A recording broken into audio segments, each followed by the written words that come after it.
If you've lived in Red Wing for a while, you've probably looked at a street, building, or location once and thought, I wonder how that place got its name.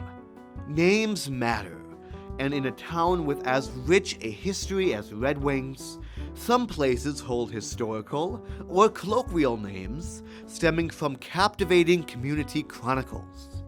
However, few today understand those backgrounds. Join me as we stroll through Red Wing's quarters and ask, what's in a name?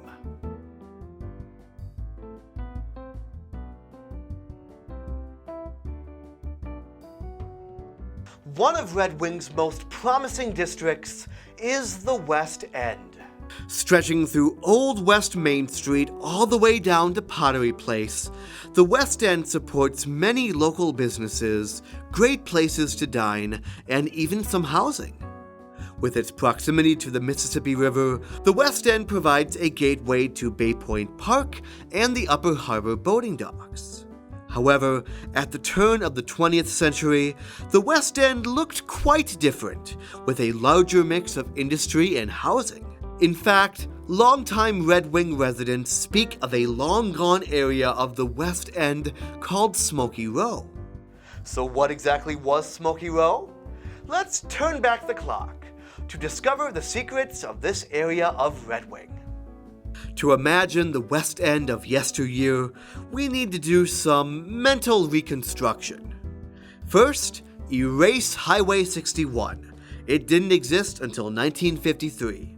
Instead, picture houses in the present northbound lane.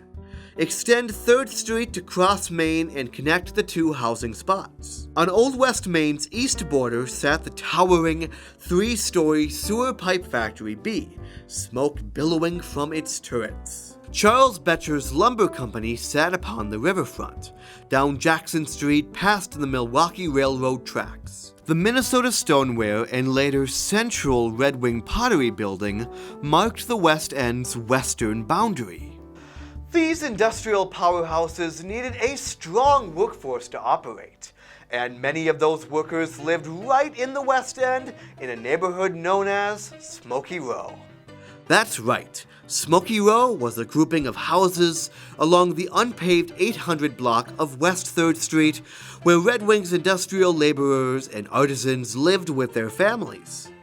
The houses got their name from the constantly wisping smoke from factories and the coal-burning locomotives that zoomed past on either side of the West End.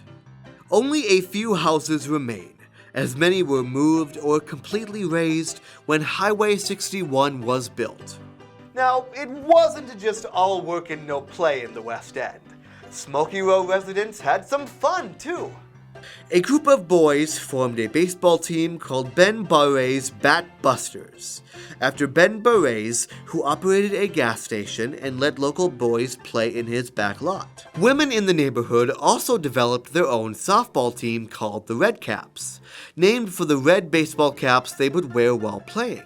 So, now you know what's in a name for the Smokey Row neighborhood of Red Wing's West End district. Although smoke no longer clouds the region's sky, history's incessant mist billows across this hidden corridor and paves possibilities for revitalization.